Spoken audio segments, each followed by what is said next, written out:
Rasul advised Muaz, he was only about 12 or 13 years old.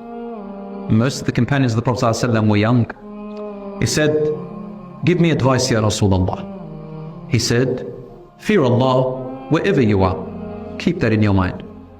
Anytime you do a sin, follow it up immediately or soon with a good deed. That's all.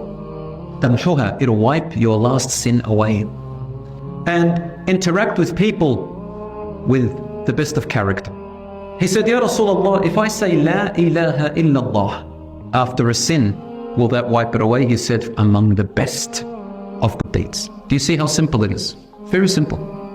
It's like a sponge.